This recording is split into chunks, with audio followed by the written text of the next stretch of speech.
Zeker en vast en zeker bij vastgoed, omdat vastgoed betekent automatisch lange termijn en lange termijn visie en daarin past duurzaamheid perfect. Als ook het kiezen van bijvoorbeeld locaties, vandaag de dag mobiliteit in België, heel belangrijk. En daar kan de keuze van nieuwe multimodale cities die we dan samen ontwikkelen met onze klanten perfect bij helpen.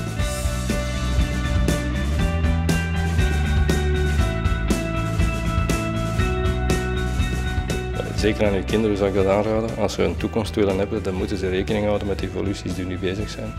En die evoluties zijn er op ecologisch vlak, en dat kennen we allemaal met global warming, maar ook op sociaal vlak bijvoorbeeld. Dus de sociaal vlak is dat diversiteit. Dat is even strak en onvermijdelijk in onze samenleving dan in global warming. Je moet je daarop voorbereiden. Je moet daarop inzetten, je moet dat weten hoe je daarmee omgaat. De bedrijven en de samenleving, het is niet alleen bedrijven, maar ook de samenleving die dat het best zullen aanpakken, dat zijn de winnaars van de toekomst. Dus wanneer je dat negeert in je samenleving, dan krijg je allerlei problemen.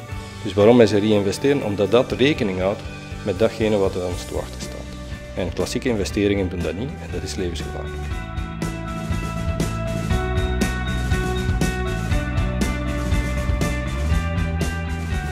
Nou, uw vraag is er een naar wat is dat precies duurzaam ondernemen? En wat is dat? En ik denk dat dat echt het businessmodel van de toekomst is.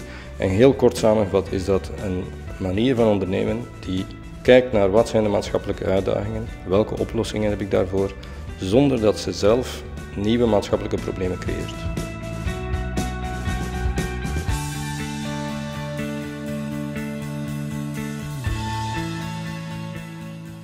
Bien entendu, il faut qu'une entreprise gagne de l'argent, il faut qu'elle soit rentable, sinon elle ne peut pas se développer. À partir du moment où elle ne se développe plus, elle commence à disparaître.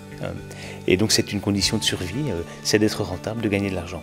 Mais une entreprise qui ne ferait que gagner de l'argent serait une entreprise triste, parce qu'on est sur Terre pour créer autre chose que simplement de la richesse.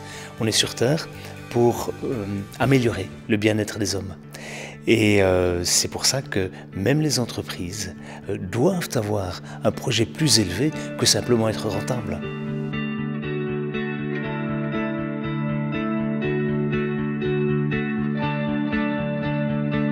Dus vandaag worden we geconfronteerd met die groeiende welvaartskloof.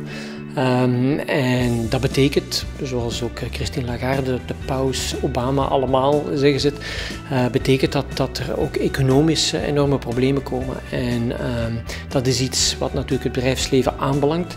En in die zin zal het bedrijfsleven ook meer een oplossing moeten zoeken voor dit economische probleem.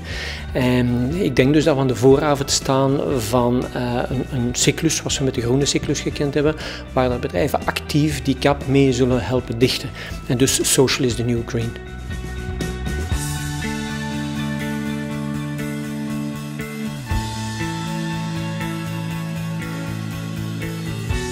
Alors nous voulons véritablement faire des investissements socialement responsables la norme certainement au sein de BNP Paribas Fortis, banque privée.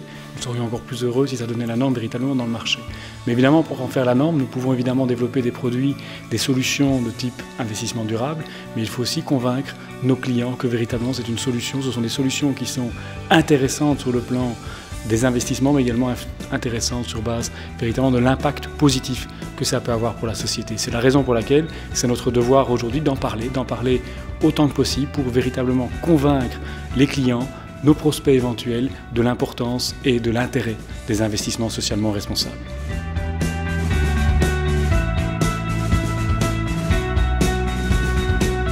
Ce qui est très intéressant, c'est que beaucoup de clients au départ ne connaissent pas la philosophie des investissements socialement responsables. Et donc à partir du moment où nous avons l'occasion de leur expliquer, ils sont très vite séduits. Ensuite, il faut les convaincre que ce n'est pas parce qu'ils investissent dans un investissement socialement responsable qu'ils doivent renoncer au rendement, bien au contraire. Les rendements ont tendance parfois à être meilleurs ou même le ratio risque-rendement est nettement plus favorable, j'en suis convaincu, dans les investissements socialement responsables.